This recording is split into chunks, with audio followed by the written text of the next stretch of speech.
Thanks. Good morning. I'm Ian Gandel, Chair of Alkane Resources, and it's my pleasure to welcome you to this year's annual general meeting of our company. I'd like to begin by acknowledging the traditional custodians of the land on which we are meeting and pay my respects to their elders, past and present. I also extend that respect to Aboriginal and Torres Islander peoples here today. I'm joined here in Perth by my fellow board directors, Nick Erner, Ian Chalmers, Gavin Smith and Tony Lethlean. Also in attendance are Dennis Wilkins, Joint Company Secretary, Julia Beckett, Joint Company Secretary, James Carter and Helen Bathurst of the auditor firm PricewaterhouseCoopers.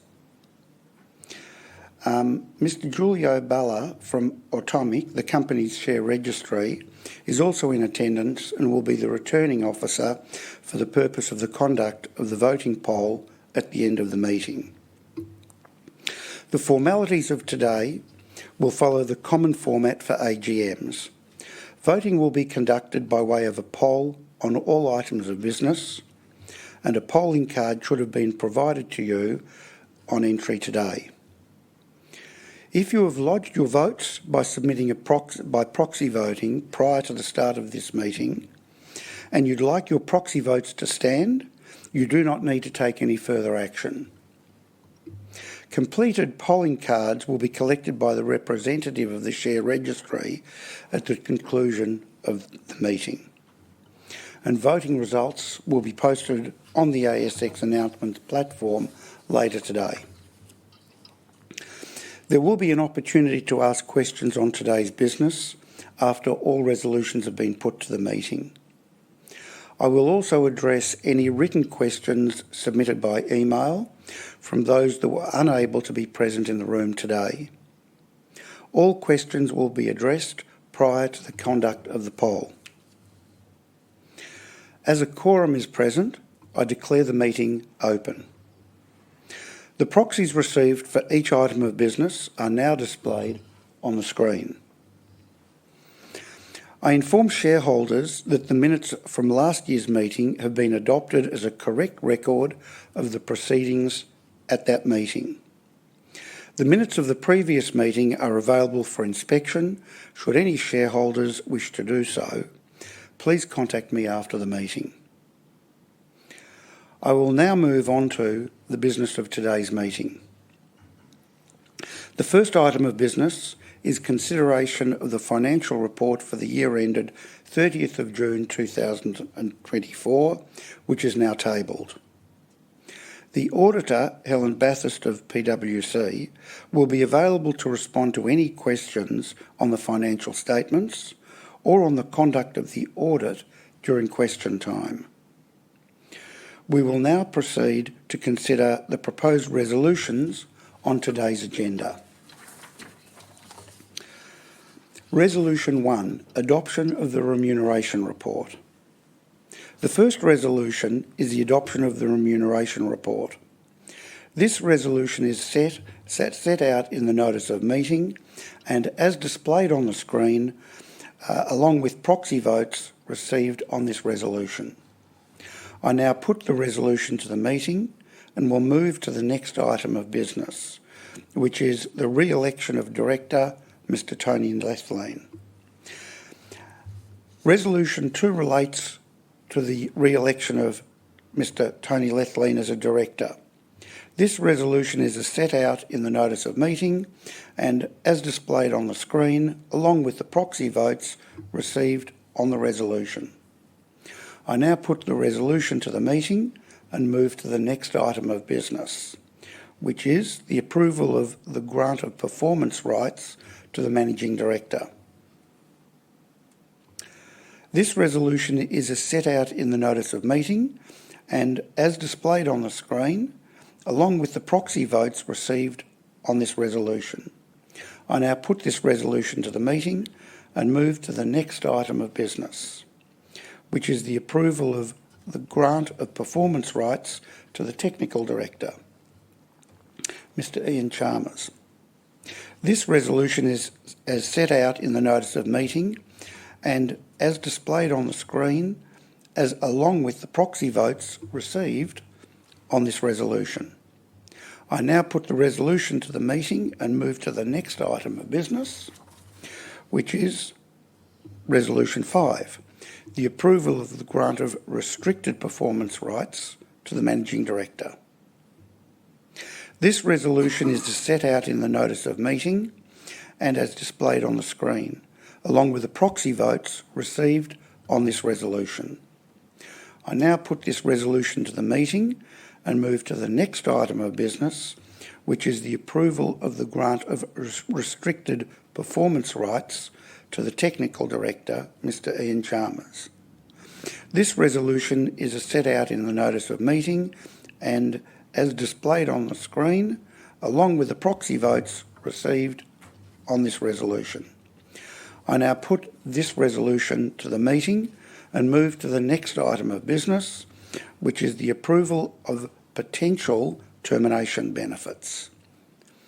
This resolution is as set out in the notice of meeting and as displayed on the screen, along with the proxy votes received on this resolution. I now put this resolution to the meeting and move to the next item of business, which is the Alkane Resources Performance Rights Plan. This resolution is as set out in the notice of meeting and as displayed on the screen, along with the proxy votes received on this resolution. I now put this resolution to the meeting and move to the next item of business, which is the election of Director self-nominated candidate. In accordance with the company's constitution, an external non-board endorsed candidate, Mr. Jeffrey Knight, has nominated for election. The board, supported by the nomination committee, reviews the size and composition of the board, having regard to the board's skill matrix and the objective that the board comprise a mix of skills, expertise and experience and diversity required for the board to discharge its obligations effectively. The board is satisfied that the current composition of the board aligns with Alkane's strategic objectives and enables it to govern effectively on behalf of shareholders in the best interests of the company. The board has carefully considered the self-nominated candidate. However, for reasons set out in the notice of meeting, the board does not support the election of Mr. Knight. This resolution, as set out in the notice of meeting and as displayed on the screen along with the proxy votes received on this resolution. I now put the resolution to the meeting and move to the next item of business, which is the amendment to the terms of the affected performance rights. This resolution is set out in the addendum to the notice of meeting and as displayed on the screen, along with the proxy votes received on this resolution. I now put this resolution to the meeting. So thank you. That covers all of the business for this meeting, and all resolutions have been put to the meeting, and we can move to question time.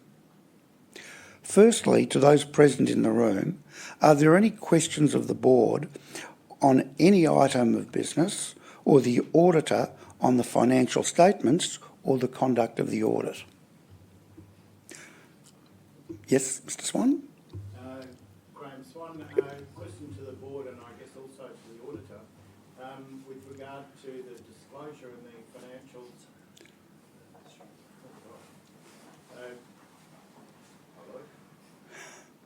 Sorry, it's a question with regard to the disclosure in the financials with regard to the proceeds on the sale of Genesis and the profit on the sale of those shares compared with, say, the profit and loss on the sale of the Calidus investments. I just think in note 8 we say that the proceeds from the sale of Genesis was some 13 odd million, and we say that The cost of Calidus was 19 odd million, and it's not clear what the actual profit on the sale of Genesis was. I might pass that. Is Jim? I think, Graham, the easiest way to think about it is... So do you want to grab the microphone, Jim? So Yep. Yeah, sorry. I think the simple way that we think about it as commercial people, and I agree with you, some of the accounting is unclear. It's because some profit was recognised in the year before. But the simple way is that we put about $19 million into Genesis, cash, and when we exited, our total proceeds were about $75 million. So from a cash perspective, the net was $55 million. So that's spread over a couple of financial years. And the profit is, some of it is in financial year 24, and some of it was in the year before as well. It gets a little bit complicated. Maybe I can take it offline and try to explain how some of these investments, especially when we're close to the 20% mark, every time there's a movement up and down in our value of investment or sell, doesn't necessarily go to the P&L. It sits in a reserve account. But I think that most people think about it from a cash perspective, that, you know, we put about 19 million in, and when we sold out, it was about 75. So net cash to the company was about $55 million. I know you're looking a little perplexed there, but if you want to take this one offline, we can talk about it a bit further if you like. Well, I think you've summed it up quite clearly, that the disclosure in the financials doesn't indicate how much cash you put into those investments and how much cash came out and what the profit was. And I think AASB 1 paragraph 97, to be technical, would probably ask that disclosure be in the financials. Let's make them clearer. That'd be great. Excellent. Do the auditors have any comment on that? No. Okay, thanks. Any other questions? Thank you. So, Dennis, do we have any written questions from shareholders? None, Mr. Chairman. None. Thank you very much. Well, thank you very much. As all questions have now been addressed, we can now conduct the poll. As mentioned earlier, if you'd like your proxy votes to stand, you do not need to take any further action.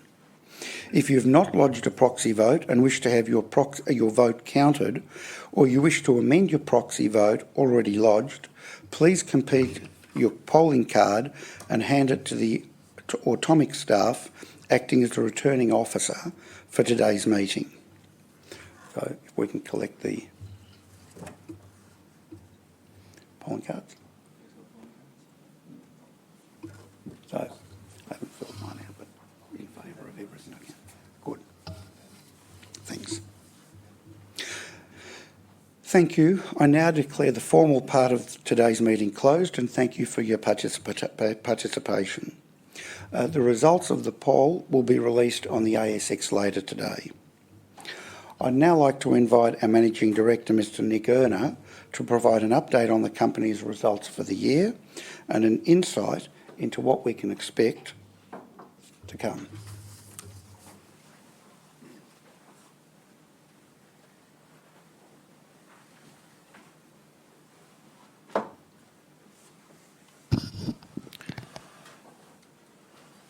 Thanks very much, Ian. I'm Nick Erner, the Managing Director of the company.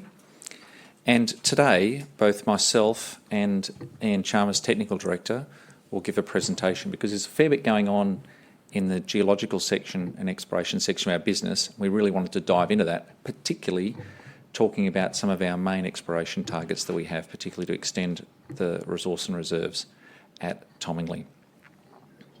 So let me get into it. This is a presentation that I've given over a lot of the world and to a lot of different broking houses and funds here in Australia over the last 12 months to really try and highlight to everybody the wonderful base that we have for this business. We have two parts of the business. We have our operation at Tomingley and we have Boda Kaiser. And in the last 12 months, we've released, and it'll come up in the highlights, but we've released our 5-year plan for Tomingley and we put out the Boda Kaiser scoping study as well as, of course, converting those to indicated resources. So these are the two parts of the business. This year we're on track to do between 70 and 80,000 ounces, and I'll dive a lot more into that at Tomingley. And then on the other part of our business, we've defined a capital project for Boda Kaiser that we're progressing forward through environmental approvals. Both contain value and both have two different time horizons. As well as that, I've got a few different highlights and a status update on Tomingley, but I really want to keep circling back to these two key elements of the business as it stands today. So let's look at what occurred over the last 12 months. Sometimes when you're really involved in a company or watching it, you think, well, stuff seems to go pretty slowly. But then you just put up, this is just the last 12 months, and you put up what's happened. So we've increased the reserves at Roswell. So we arrived underground at Roswell, did pattern drilling out of the 15 by 20, and significantly increased the reserves at Roswell. And that's what underpins at least the next 5 years for the company.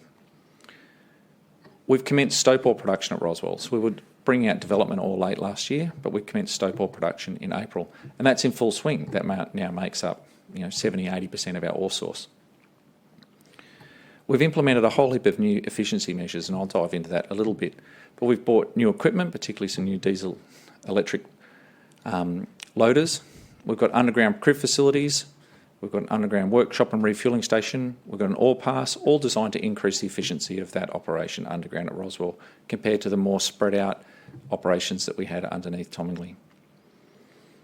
We've built and finished a second tailings storage facility. We call it RSF2.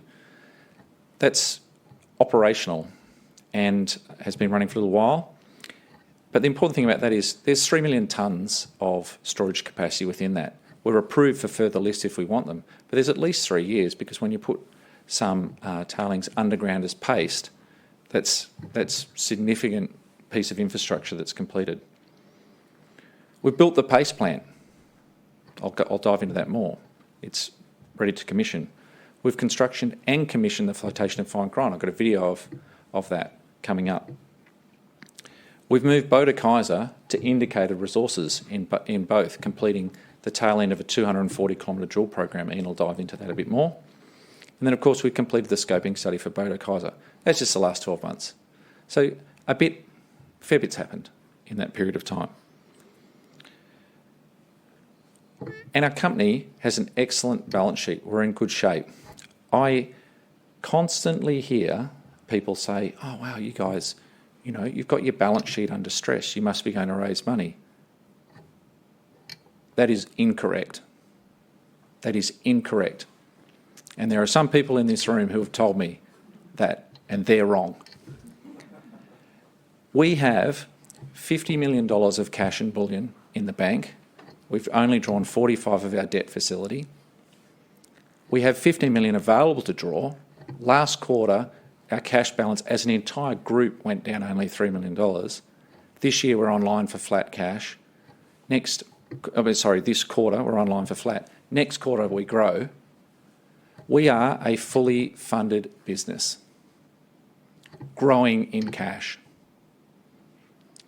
We are on track, and we'll dive into this quarter by quarter, to generate significant amounts of free cash across the next 2 years.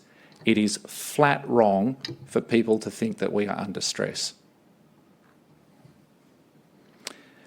Our shareholder base remains unchanged. Mr. Gandel holds 18% of the company, and I have spent a lot of time trying to shift the institutional base of our shareholding, because whilst we're 65% retail held, you can see from our stock we're quite volatile and our turnover is low. These two things both have an impact on share price. So we have people who move in and out of our stock in 1 day, 1 week, 3-month basis. We have long-term holders. But what we don't have is the capacity, when we only turn over $600,000 shares a day, we don't have the capacity for some fund who wishes to enter to take a substantial position. We need to increase the liquidity of our business. So I have met with funds in Europe who say, I want to put in $5 million into your business. How do I go about doing that? The only way they can go about doing that is to wait and buy shares on market at 100,000 a day for 6 to 8 weeks without influencing the share price. Funds do not do that. It's rare. I met one guy who's steadily accumulated $2.5 million worth, right? So one way to do that is to raise money. The other way to do that is to lift the share price and therefore increase the volatility. And those two are in tension with each other. But I'll address that more when I talk a little bit about how we intend to grow the business. A little bit on our debt and hedging. So we took this out in March 2023.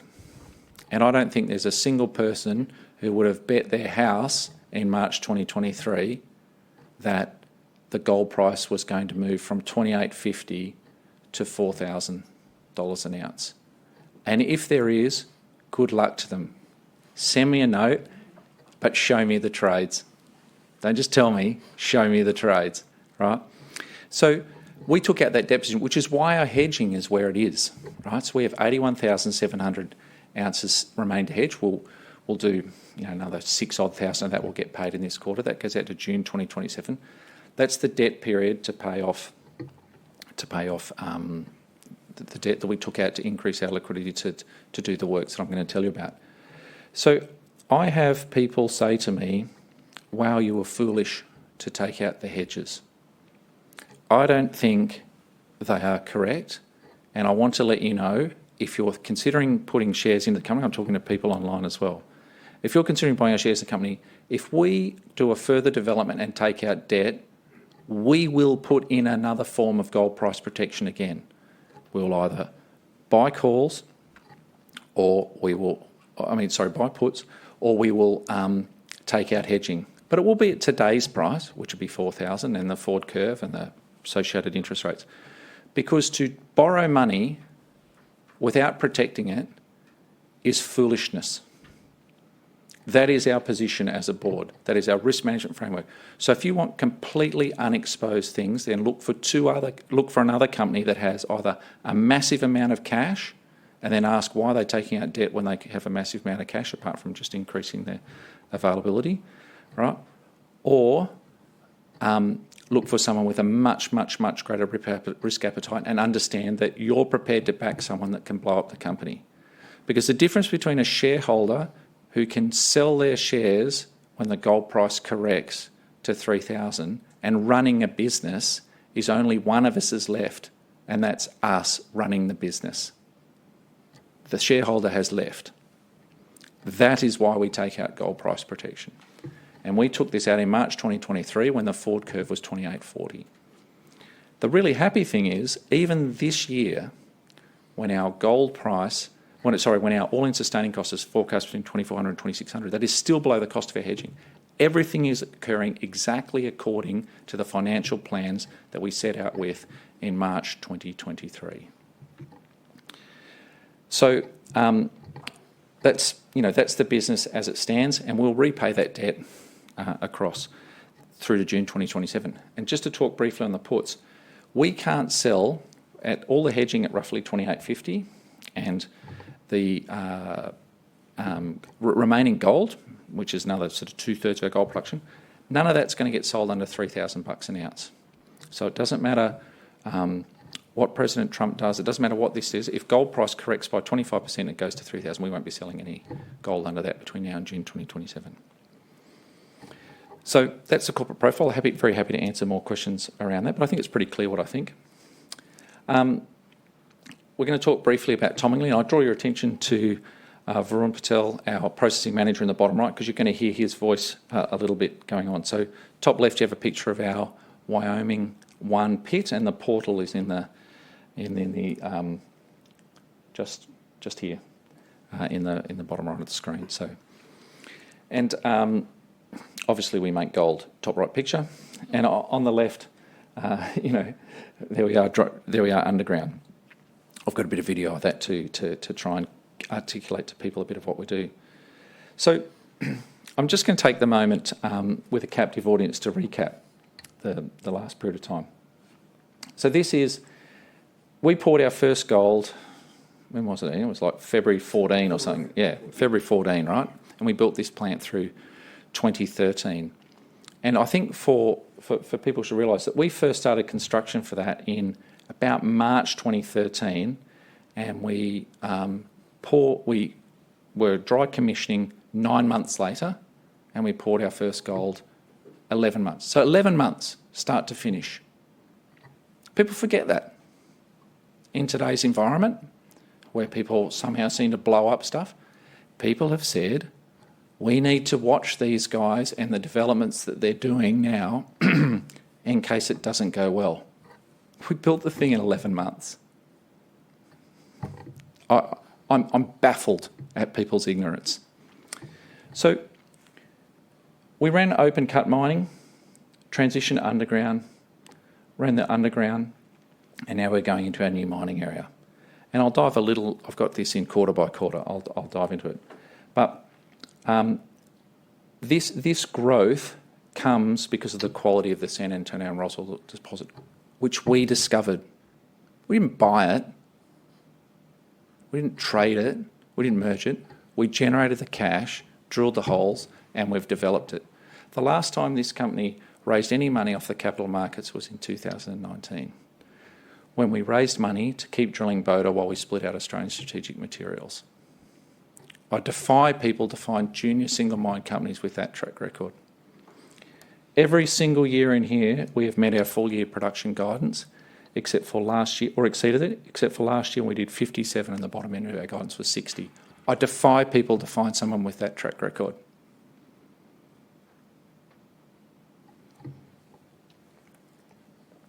So the capital project timing. We're past these now because these are complete. I've got a video of the commissioned flotation recon. Of course, it still needs optimising, right? That's the nature of what's going on. And we start paste plant commissioning at the end of next week. So that's when the paste plant, I've got a picture of the paste plant. So what are we doing? What are we doing now? Well, now we're going to move the highway, and I go back. So this is the diversion of the Newell Highway, and that enables us to mine, and we're going to start with the 2 San Antonio open cuts. There's 200,000 ounces of gold in that, roughly, right? And so you do the maths, it's $50 million to move the highway, it's $35 million to upgrade the plant throughput, and then there's remaining expenditure on top of that. But that's what we're commencing. But the next stage of that is, despite us having all the approvals in place for this project, we have the need for our contractor that we're using to register their, which is a sort of a routine thing, register their environmental reports and management plans and stuff with the New South Wales government. That's underway at the moment, right? So we expect to get that about March, April next year, and then start moving into that road construction. There's pre-works and all the other stuff going on. There's 8.5 kilometres of highway there. We already own all the culverts. The design is 100% agreed. There's independent audits, all this stuff you have to do, which you'd imagine it's a national highway between Melbourne and Brisbane. That's all done. Right? So we start that next year in about the March quarter, and current plan indications are we finish that at the end of the year. What are the things that could derail it? Well, a lot of wet weather, that'll push it back, right? That's the main thing. But what does that mean if it does get pushed back, or if the process plant throughput gets pushed back? This is quarter by quarter as we see it for the next 2 years. What it means if it gets pushed back is that we continue at the rate of, which is roughly 85 to 90 odd thousand ounces. We continue at that rate. And we simply don't move to 100 to 110,000 ounces until that work is complete. We are in great shape. All we have there is a delay to go to 100 or 110,000 ounces. And I'll come back to comment on the capital on that. So let's have a look. How are we increasing in production? Well, the main thing is that we're just mining into an area in Roswell that's higher grade in the next 12 to 18 months. That's just the way it is, right? The Roswell ore body has a large central higher grade portion. The reserve grade is 2.4, but of course there are bits that are above 2.4 and there are bits that are below 2.4. We are, as it happens, just mining through a sequence over the next 18 months where the grade slowly rises. We're in the core of that system going on. And that is open at depth, and Ian will dive into that. So that moves us to, if you think back to the yearly guidance, this year is 70 to 80,000 ounces. Next year is 85 to 95,000 ounces, right? So we move into that. And it's then the open cut kicks in, which is why you can see throughput go up, having built the plant, and grade comes down because, of course, the open cut is lower grade because it costs less to mine it. And it's also why our sustaining capital falls away, which is why, combined with the increase in ounce, the all-in sustaining cost falls away. At the moment, and I have a picture coming up, at the moment we're doing 2 lots of development. We're developing up and we're developing down. So we're doing twice the amount of capital development. That falls away sort of May-ish next year. And hence we start to see the all-in sustaining cost fall. That's a one-off. This recovery, this is rising through this period of time because of the flotation and fine grind facility. That adds 7% to what we're doing, and I have a video coming up of that. And then, of course, the growth capital. The growth capital, we have $15 million roughly coming in this quarter that'll be sit here out of this 60 to 65. That's because we're finished now and we've got the last invoices to come. After that, we have 110 odd million bucks to go out the door for the things I've described. That doesn't have to happen unless we want to move to 100 and 110,000 ounces, right? We are starting on the open cut. The reason why I talk about that in particular is, let's say another growth option, inorganic growth option, falls across our desk and we continually look for that. Well, we might choose to allocate 50 to 60 million bucks somewhere else. Let's say at Boda we drill, we hit something like Ridgeway and we think, oh, you know what, let's defer this and we'll drill out a Ridgeway and add, 40 million tonnes at 4 grams or something. Well, of course, then they're all different things we could choose to allocate capital. We're in very, very good shape. So the next 24 months will be very, very interesting. This is just to briefly articulate what I'm talking about at Roswell. So we've come in, we've got the underground crib room and vent fans and everything's all over here, developing up and down. You can see all the different intercepts we have there, grade control drilling, which are continuing to extend the resource. All I'm saying is this development, and some of the lateral development off this is increasing our all-in sustaining costs over this period of time.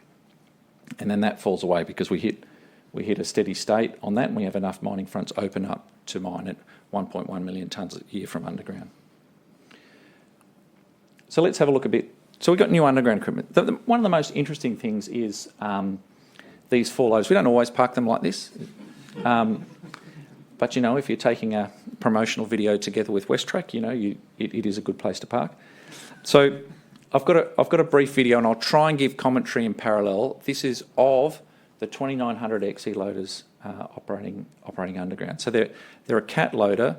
They're diesel over electric. So as distinct from a diesel engine with a gearbox and transmission and all the other stuff that goes on, these are effectively like a diesel generator at the back driving an electric powered system, right? It's about 30% more efficient for fuel and they have, theoretically, better torque on tyres and all the other things. The same as the difference between accelerating away in a Tesla versus me accelerating away in my Mazda 3. I mean, that's not the greatest equivalency difference, but you get the point.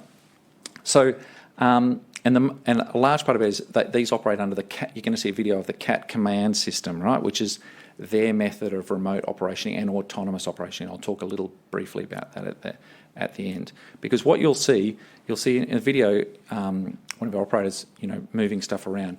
You can, with this system, and with other systems, but in what we have, you can say on one level. So we have an ore pass, right? So we can be mining at one level where we've got stopes that we want to bog out, and then we put into an ore pass, which means you're not interacting with a human in another loader loading a truck, which you'll see, another one of our operators loading a truck.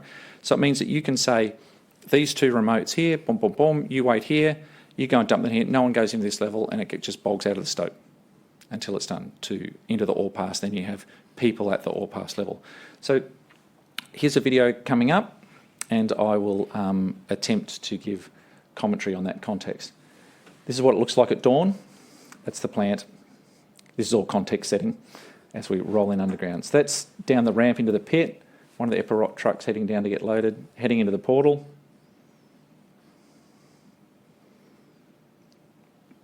So that's the 2900 at the moment. This is being driven by an operator at the moment for an underground stockpile loading a truck. Here's one of the lads in, with the CAT command system. That's what they can see, the different screens, the map underground, which of course is all linked up. It maps itself, but also you load the plans in off the engineering dimensions. Oh, that's just a grader heading underground. And so, you can see that, what Glenn's done there is he's just thrown that into remote. And then at the bottom of the ore pass, we load again manually. You can see the low profile. The operators sit sideways, which is completely common in an underground LHD. And then we go back and park them in star style back on the stockpile once we've finished. So that's just a bit of a feel for what it's like underground. So of course we have drills and all the other stuff going underground. But I particularly wanted to point that out because when people look at our debt, we say we've got 45 million, but then we say, hang on a minute, the whole thing's 65. $19.2 million of that, which starts to get paid down this quarter, $19.2 million of that is equipment finance. So those are financed off CAT equipment. You could call it, for some, when I've spoken to a lot of Americans, they go, it's at least to buy. It's like, well, not really. It's, it's owned and you pay it off. But anyway, whatever it is, it's equal instalments over that period of time, which is that other part of the debt portion that you read. So this is the paste plant. This is constructed. There's just final dry checks. Let me describe this to you. So you've got the pipeline coming in from Tomingley, comes into here. We have a cyclone pack. You could, of course, recycle back if you wanted. We have a cyclone pack which separates the slimes out, like the ultra-fines portion of your tailings. Your coarser portion goes into your tank. You feed across the belt filter. Actually feeds this way, across the belt filter, onto this belt, into a pug mill where you're mixing with cement and water. And then that goes underground and you have pipework and drill holes to go underground, and then it falls 300 metres. You have a distribution network of pipes underground. That is the paste plant. Very simple. Run all over the world. We've got people recruited that have run them before, etc., etc. So that goes live in 10 days. And what does that let us do? Just to reiterate, it lets us do full recovery of the ore underground. So you bog out a stope, and then rather than doing a certain amount and leaving a structural pillar of rock, you fill the whole thing up with a modest strength paste, and then you blast up against it. So that's the paste plant, and that's complete now. You're looking at, circa $32 million worth of facility. We have a road network completed, and I'll just describe this because here's the new residue storage facility. There's the down into the pit that we saw before. Here's the plant. We come around under the underpass, which goes under the Newell Highway at the moment, and then we've built this. This is a light vehicle road, and you can see the tailings pipeline going to the paste plant beside it. This gets expanded in width to be a haul road over the next 12 months, all the way through. And then down just below this picture, this road here, which is a local road, Coalite Road, one of the reasons for these bends is, in fact, we build a new Coalite Road up through here, and then that has a bridge and we drive our trucks underneath it. So that's part of the road upgrade that's occurring. So that's coming in the next 12 months. But that road network has been built. And then this is the flotation and fine grind circuit, which is now operational.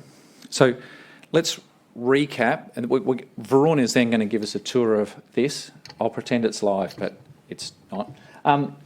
So what does this do? Why have we done this? Well, we've always, in any ore body, but in ours in particular, after you finish leaching, you go and you do a tails analysis to work out, well, why didn't we get 100% recovery?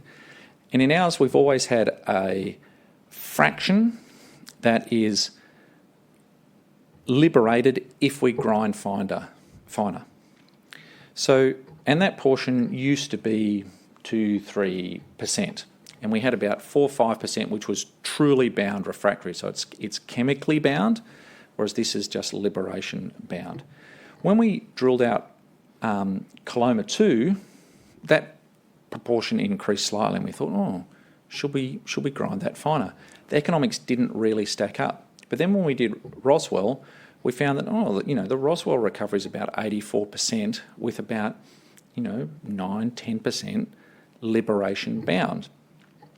And so this clearly became something to do to pay for itself. So this is about a $40 million facility, but if you take the years of production we have ahead of us and you add a 7% recovery, which we think's conservative, depending on the metallurgical area of the ore body that we're in for Oswell, then you get that. So what does this do? This takes our primary mill has always ground to about 105, 110-ish micron.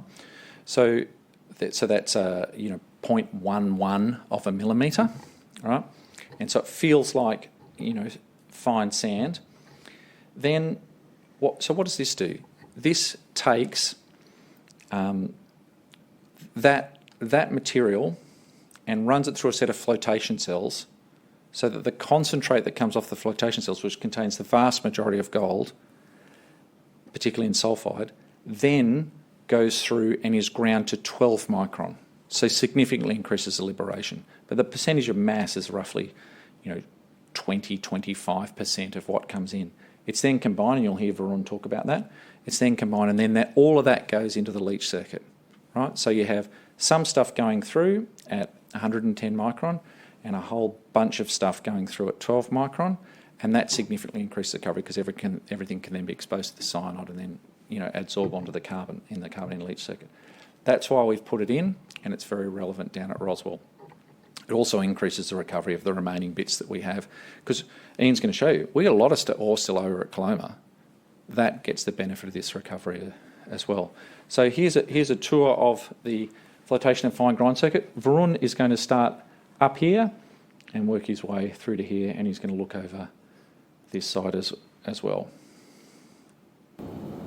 This is the float feed box that feeds the first float feed hopper, which has a density meter, which tells us what the density is to the flotation circuit.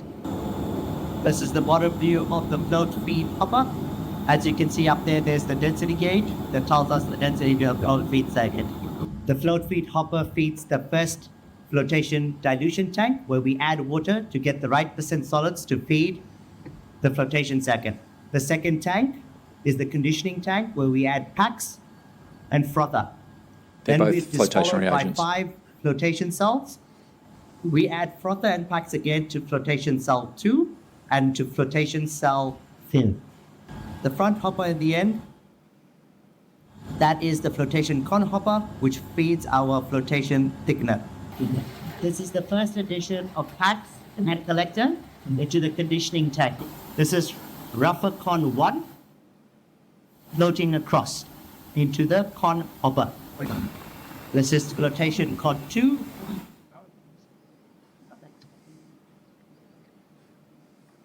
Got flotation con 3.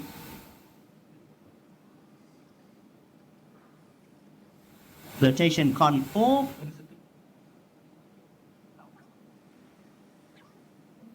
And flotation con 5. These all collect into the launder and overflows into the flotation con hopper, which feeds the flotation con thickener. The tails of all the flotation tails reports to the flotation tails hopper, which feeds the pre-leach thickener. Flotation tails reports to the feed box of the thickener and is gravity fed to the feed well, where we add flop. This is the feed well with a bit of flop going in. Get a mix.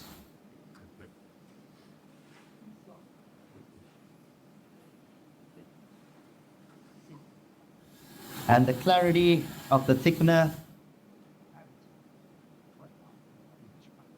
That looks really good, by the way, if you're a process person. Of the pre-leach thickener feeds the leach feed tank, which is combined with the isomill discharge. The overflow of the pre-leach thickener water gets pumped back to the process water dam. The flotation con is pumped to a flotation con thickener, and the thickener provides about 48% solids density back to the isomill feed tank, which is the flow we see at the moment. As you can see, it's got all the right minerals floated out of the third circuit, ready to be sent to the isomill for further regrinding. The isomill feed tank feeds the isomill feed hopper, which feeds to the front end of the isomill at a controlled density and flow. The feed end of the isomill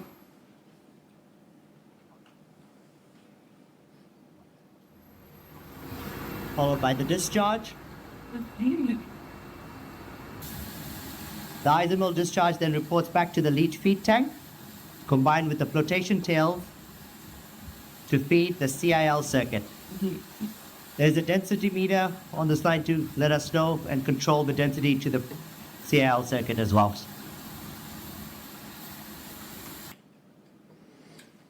So there you go. That's roughly $42 million worth of expenditure to put that in. So the blue item that you see is the isomill that has ceramic media in it, and that's what's grinding to 12 micron. So we're very excited about that. We're already seeing early recovery improvements within the plant, and I'll detail more of that in the quarterly report. The big job of this now is to optimise it, right? Like they are a very simple yet needs some finessing piece of equipment to operate, similar to the paste plant. So that is the flotation and fine grind that's absorbed a large part of energy, and we're really lucky to have a guy of Varun's quality leading that team. Another thing I want to reassure you is we do have production beyond 5 years, and Ian will talk about that. It's just when you look at all the different things that Ian's going to talk about geologically, the 5 years is pretty defined for us, but it's very difficult to say, well, where will we go and what will we do after that? And we're grade dependent, but we intend to be operating at that 100,000 ounce range. So now I'll talk briefly about Boda Kaiser, and I won't dive a lot into the geology. What I'll dive into is the scoping study, all right? Because Ian's going to take us a lot into the geology of what's occurred. Look, we've got 15 million ounces in resource, and I'll leave it to Ian to dive into this more. But here's the scoping study metrics, which, because I couldn't resist when gold was at 4,000, I updated the revenue to 4,000, but it doesn't really change anything at all. So, I said this at the time when we released this in mid-year, but we looked at 5, 10 and 20 million tonne per annum scenarios, because when you look back at the resource, you can see that this is greater than 1, the purple, right? You can see, hang on a minute, this could be mined in this manner. It goes really close, right? It goes really close, and we'll continue to look exploration-wise. But the IRR at the time went 13, 17, 24%, right? You can see the impact that the move from 3,500 to 4,000, that's had a 5% impact on IRR. It's very sensitive to gold price, of course. And so the economies of scale made more of a difference. What that means is, $1.8 billion Australian of pre-production capex. Of that, 1.3 is building the plant. 500 million of that is all the other stuff that you need to do. Road, land, power, water, tailings, etc., etc. So, sometimes we read other people's, estimates of things from overseas, and they've just looked at just the plant cost. But we've really tried to include everything that you need to do in that. So we're pretty comfortable with that, particularly at a scoping study level. And you can see this production, right? In the first 5 years, this works out roughly to be about a 280,000 ounce per annum gold mine, should you put it all into gold equivalent. And if you sell this copper at a price which is just above the spot price at the moment in US dollars, and you make that a credit, then you'd be selling it at $630 an ounce, right? And this is relevant when I come to talk about the path forward. Interestingly, if you thought, I just want to call this a 35,000 tonne per annum copper mine, and I make it a gold credit, then you produce the copper for free. So it's about 50-50 in revenue. Really good NPV, really good cash flows. So this payback period is just under 4 years. The issue, of course, that I get asked is, well, you guys, market cap at the moment, 300 to 350 million. Even when Tomingley's hitting its straps at today's price, it's going to be doing, 150 million free cash flow.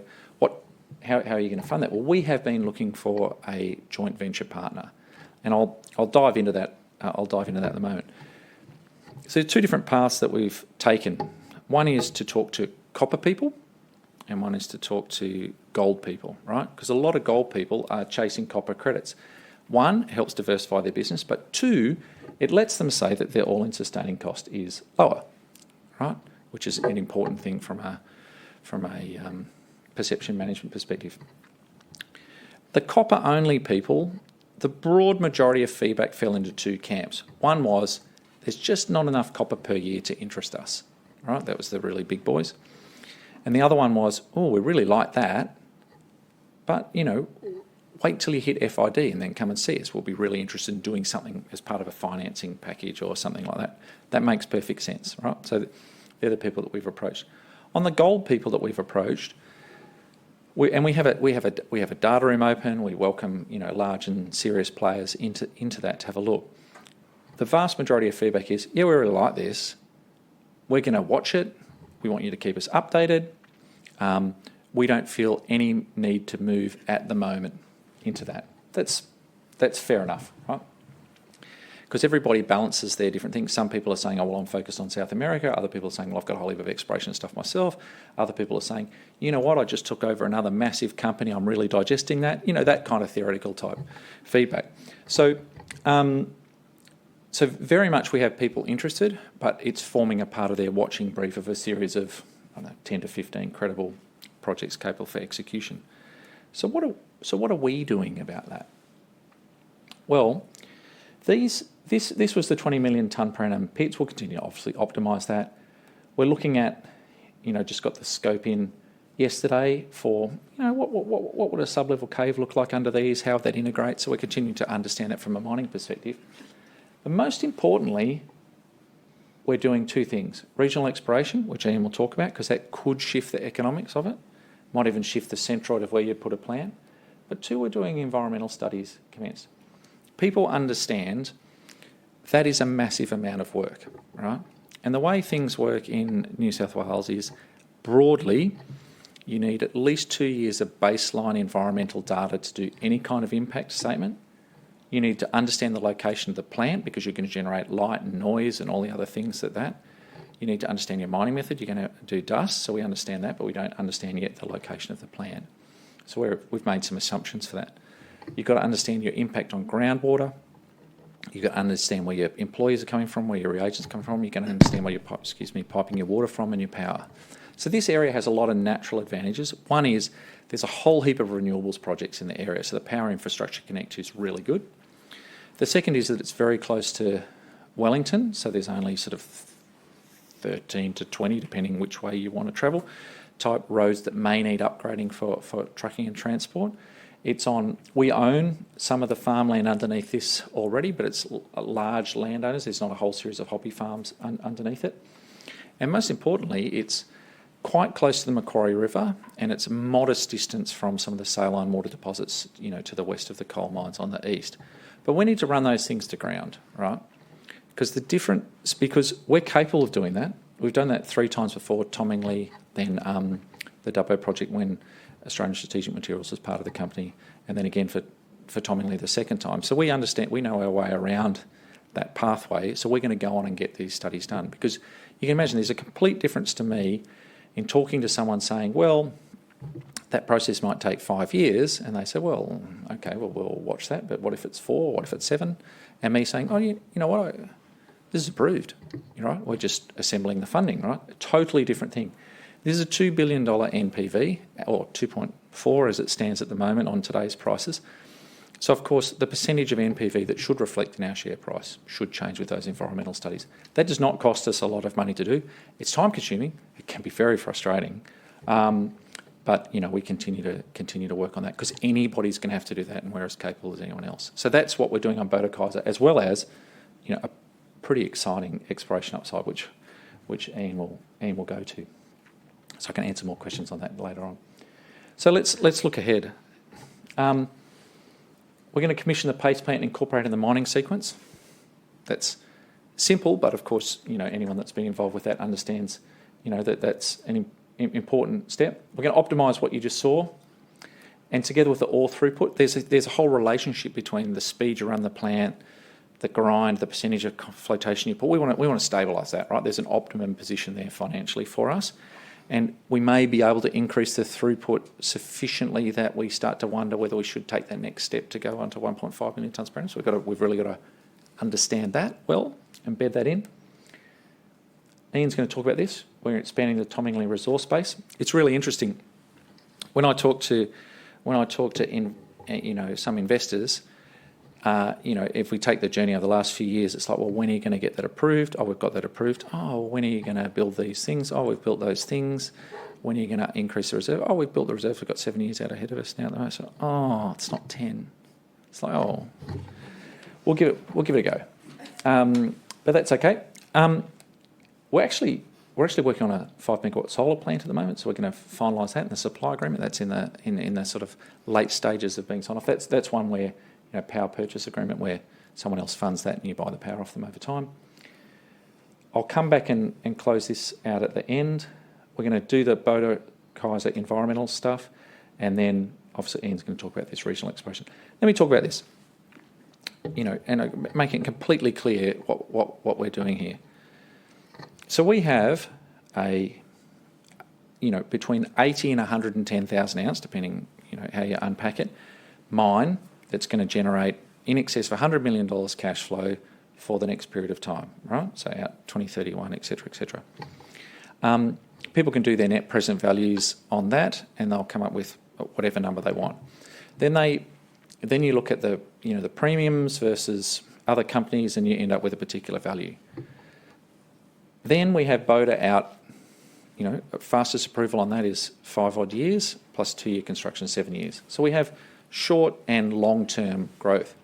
But in terms of the medium-term growth plan, right, we don't have another production facility coming in. And I turn back to the challenge for us as a company. Our liquidity is low, right? So it's very difficult for large funds to take a position. Our medium-term growth doesn't exist, right? Our size and scale, so we could re-rate along with some of our peers, but we're going to be at the lower end, being at 80 to 100,000 ounces. We have other peers that are sort of in the 100 to 200,000 ounces. And all of these things impact on our share price, particularly on the people wanting to hold us in the register. Outside of free cash flow. So, of course, we're looking at a capital return strategy once we come into free cash flow, right? And we're yet to define that as a board, what that might look like, dividends or buybacks, because we're coming to a free cash period. But what we're looking at is two things. Can we buy or merge with another producer so that we increase our size and scale, number one? Or two, can we purchase, script-wise, a development project that uses the very large free cash flow in 26, 27, so that we're building something in 26, 27, which is therefore an inorganic medium-term opportunity. That is what we would like to do. We are one of the most successful single mine producers in Australia, but we don't want to be that. We want to de-risk. We want to be a multi-mine producer, right? And so you've seen us try that with different things, with Genesis, with Calidus, all these things. That's the purpose of it. That's what we're trying to do. And we think that there's a lot of shareholder value that can unlock with that, coupled with a capital return strategy. So we continue to evaluate. So we do that all the time, right? But it's about opportunity that actually coming. So hopefully we'll have something there, throughout the next 12 months, because we continue to work on it. So I'll just summarise again. We've got a really solid production base. We're generating cash flow, and we're ramping that up. And we have a big sleeping giant in Boda Kaiser, which we're doing the environmental studies that will only continue to add value. And of course, we're engaging with potential partners. So if anything happens, we want to have any major companies that are involved ready and able to act, because they're informed and aware of us and they're watching us closely. And I really want to iterate, we're capable of these things. All right? We have built and constructed plants before. We've operated successfully for 10 years. We've done plenty of environmental approvals. And so we continue to think that the stock presents a lot of value opportunity for shareholders because we are significantly undervalued versus our peers. And I hope I've been able to articulate there's not a single fundamental reason why. Thank you. And I'll take questions on that before I pass to Ian. And if it's like, oh, Ian's going to cover that, then I'll throw to Ian. And if there's no questions, because the presentation was just amazing, then I'm really happy with that as well. Has anyone got any questions on that sort of fundamental aspects of? Nope. Great. So, sorry, one there. So, the idea of you becoming a multi-mine operator, and I note the recent investment in Medallion. Yeah. Are you sort of constrained by jurisdiction? Are you know, Yes, it's a good question. So,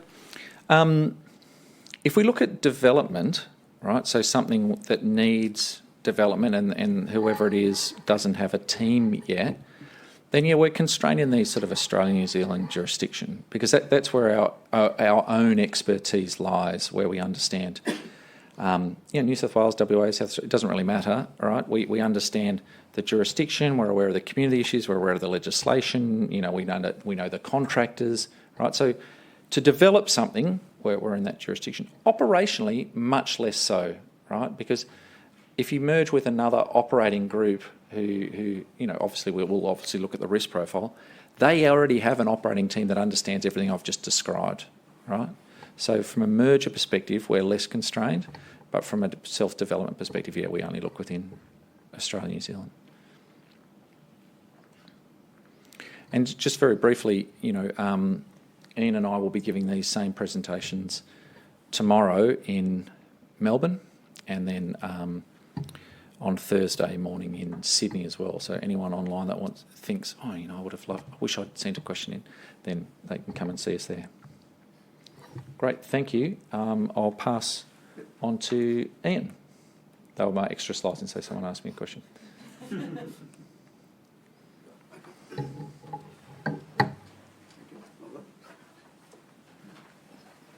Thank you and good morning. That's going to be a hard act to follow, but I'm going to get down to the nitty-gritty, back to some rocks and amongst the dirt and the grime, which is a good place to be, as you can see. So, jump through all this stuff, and that's just to highlight, and Nick sort of showed a regional map, but I just want to show it in a bit more detail of really over the last 12 months where the significant activities have been, and obviously Tomingley is a key. Tomingley is a cash generator. It provides the cash for us to keep doing other things and trying to find the next big deposit or get involved with another company. And we've done a lot of work on increasing the resource base, and I'll come back to that. The large project, the big one sitting in the background, what we call the Northern Molong Porphyry Project, Boda Kaiser system inside that. We've done a lot of regional work. We're building up to starting to re-drill on regional targets, and we'll do some drilling inside the main deposit as well. And then we've got other things, more in the pipeline, what I call the pipeline projects. We acquired what we call now the South Junee Porphyry Project. We acquired it off Sandfire about 18 months ago, and have really spent the last 12 months pulling all that data together. There's a history of about 40 years of exploration in that area and trying to understand what we've got, and I'll show you just a little bit of that. And then, again, on the edge, some encouraging gold, copper, lead, zinc results from a little place called Rockley or Apsley. Again, at a very early stage, but enough indication to say that at some stage that project is worth following up. So into Tomingley. So left-hand side, you can see the geology map, a summary map with all the resources dotted down, the Coloma deposit in Coloma, Wyoming in the north, coming down all the way to the south, down to Peak Hill. And we don't really say much about Peak Hill, except that in the last 12 months we had an academic study which really heightened our interest again. The potential for a large-scale porphyry system below that mine is quite substantial. The right-hand image is a gravity. We did detailed gravity. We combined it with our magnetics and our other geophysical techniques and started to look at what other targets have we got in close proximity to the mine. And the reason for that is logical. You know, you've got an operating plant. If you can continue to find deposits which are readily accessible and truckable to that plant, then obviously they're very valuable. And I just put up some of the intersections really from this year. You can see El Paso, if I can find the right thing to press. That's it. So El Paso is down in here somewhere. Off the south end of the current mine operating lease, San Antonio and Roswell are there, and there's Tomingley up there. Enough indication of El Paso to say, well, this is something worthwhile. It's a bit more geologically complex than what, say, with things like San Antonio and Roswell, but we're starting to understand that and more directed towards that. Surprising discovery was Plains out here right out on the far eastern edge, and that was starting to give us some feedback and say, well, you know, maybe there's another system, another Tomingley type system coming down through here, running down on that eastern side of the belt. And these are just really totally untested areas. And then something we haven't talked about for probably 18 more so years is Tomingley 2, Tomingley 1 and Tomingley 2. Interesting mineralisation to the north of Tomingley on a structure coming up through there. And you can see those intersections. I've only put up one for Tomingley 2 just as an idea of what's there. So lots of good targets and lots of interesting things to do over the next few years. And this is now focusing in on what we call Tomingley and the Tomingley expansion project. It's a sort of a tilted 3D model. You can see the open cuts. You can see the underground workings. So there's Wyoming 1 underground working, Chalmers underground workings down there. The decline coming out of the Wyoming 1 pit all the way down to the bottom end of Roswell. And as Nick said, we're mining Roswell from the central here going up and down, which is kind of unusual in an underground mine. You don't normally do that, but certainly it exists. And then the follow-up things, what are we doing? So San Antonio, really just an open cut resource to date, but we're looking down below, looking to see what might be the potential longer term.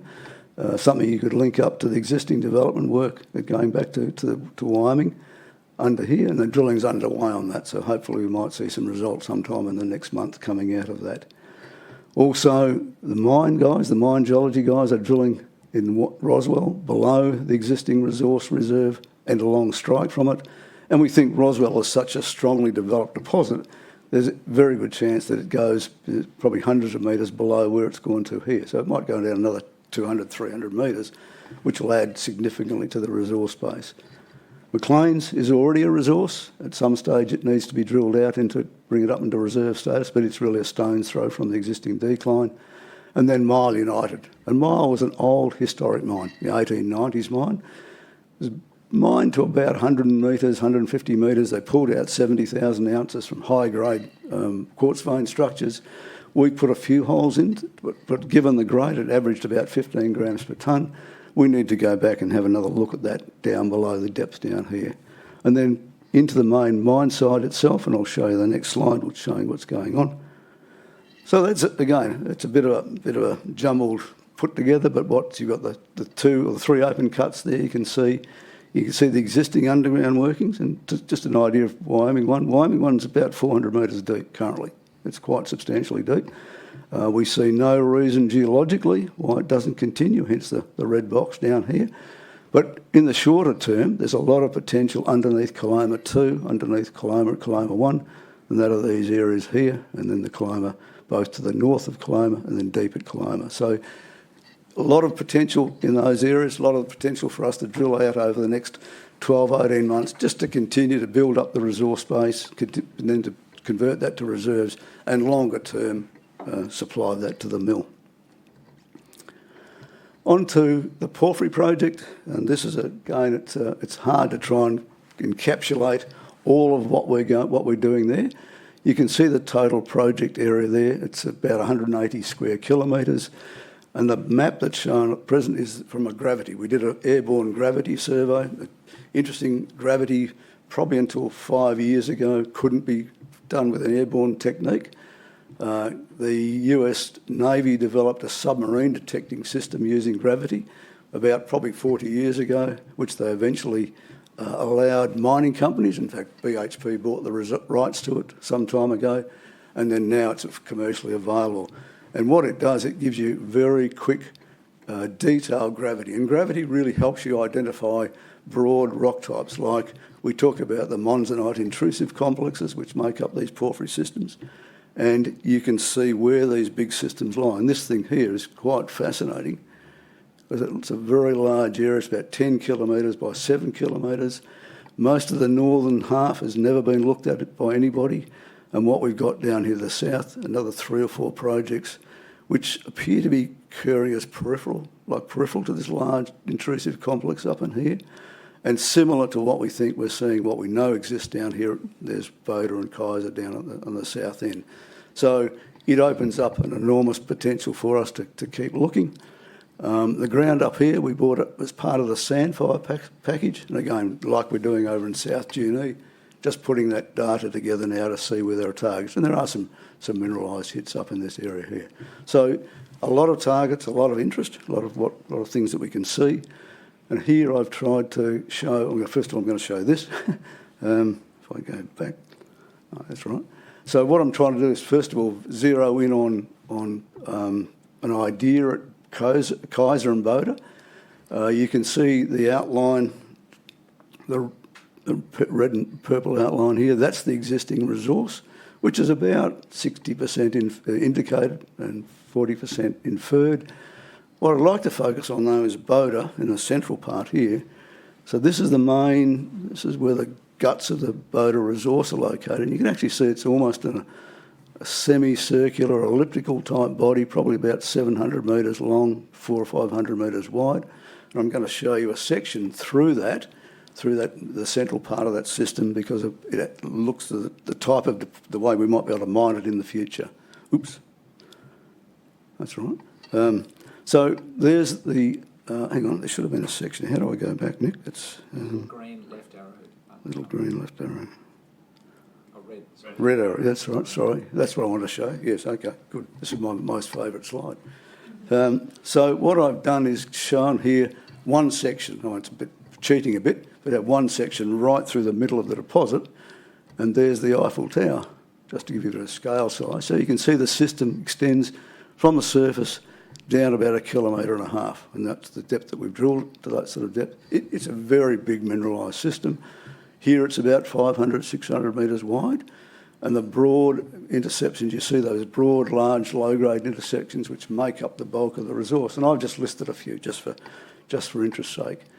And probably what's more interesting when you look at some of these intersections is we zero in on what we call the high-grade breccia zone, and this is a sulphide breccia part of the system. This particular one here is probably the first significant one we found. It's about probably 700 or 800 metres in vertical extent. It's about 40, 50 metres wide in the central part.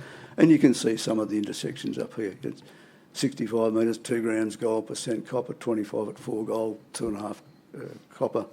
Very interesting, very spectacular grades. And we've got them in a number of holes, a number of intersections down through the central part of the system. And I think when I come back and start talking about mining it, as Nick said, we've looked at it, we've scoped it in terms of a large-scale open cut operation, but there's enormous potential for a large-scale bulk underground mining operation as well. And just to sort of allay some of the fears of people, we've often heard that Boda doesn't outcrop, there's too much cover on top. In fact, there's significant ore-grade mineralisation right down through the first 200 metres or so up here. And I'll point out that little hole up there. That's hole 43, 31 metres of 3 grams gold and % copper, and 9 metres at 9 grams gold and 2.5% copper on the surface. That's from 0 to 30 metres down. So, yes, the system does come to the surface. It's important to note that because that impacts on everything, both your open cut mining and your potential underground mining. I need to point out the famous KSD7, which is a hole coming in at an angle, comes in from an angle through over here, was part of the original orientation of the drilling system. And that was probably close to a world first intersection, that one, over 1 kilometre intercept, 0.5 gram gold and 0.25% copper.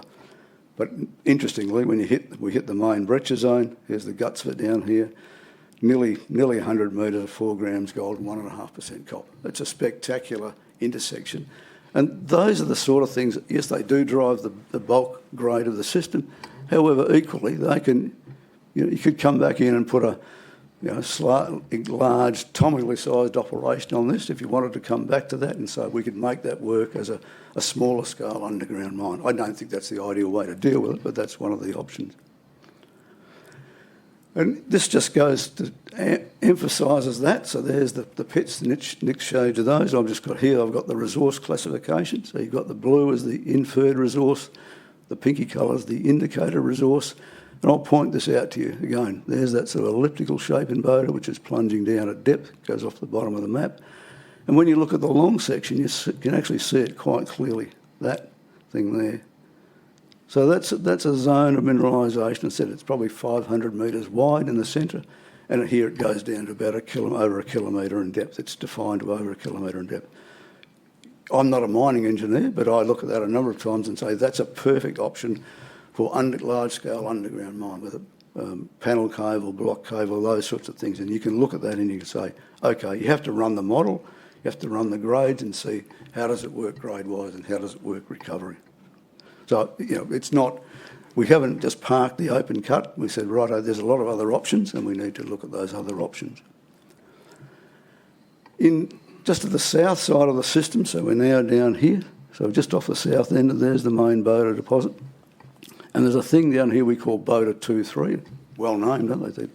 You go from 1, 2 and 3. But that's the main Boda 2-3 resource down there.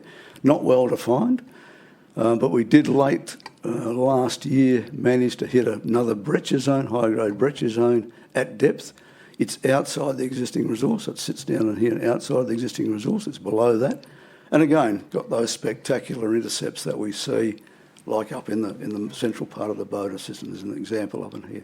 65 metres of a gram gold and nearly 0.4% copper.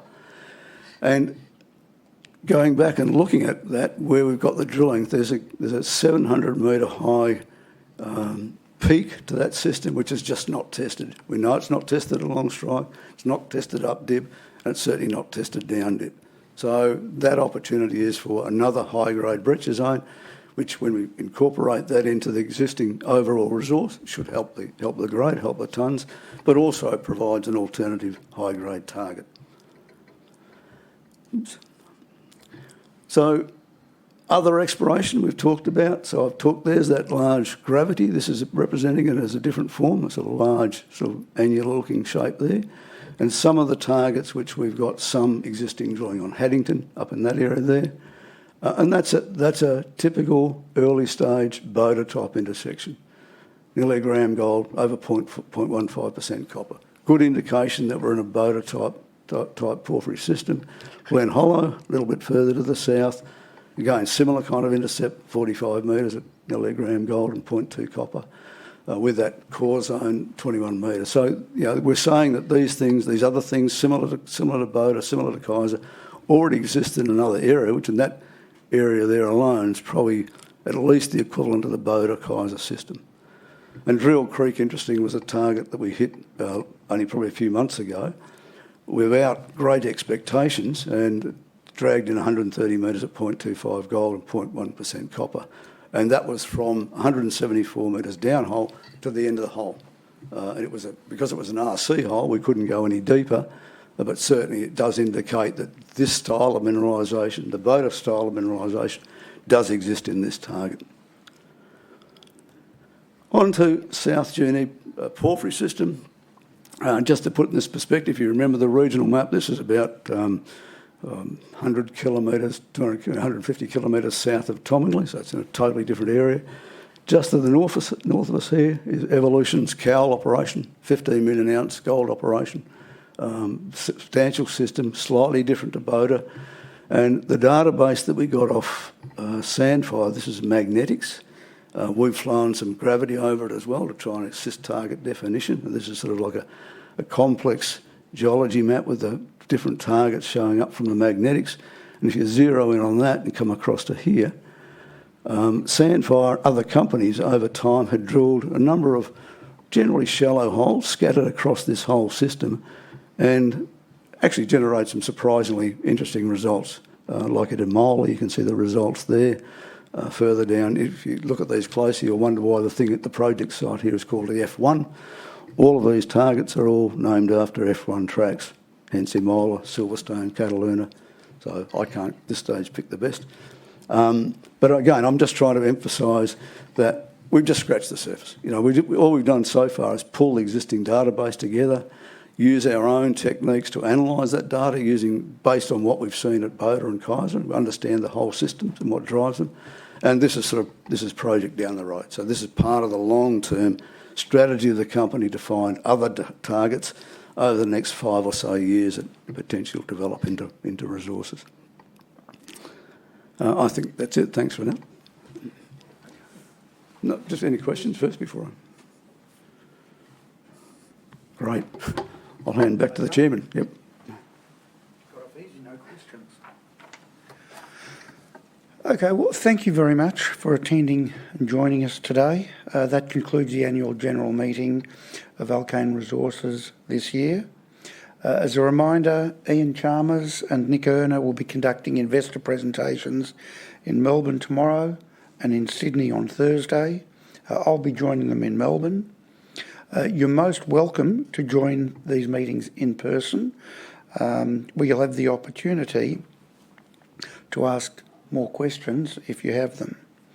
So I'll close the meeting and I invite you to join us for light refreshments just outside the room. Thank you very much.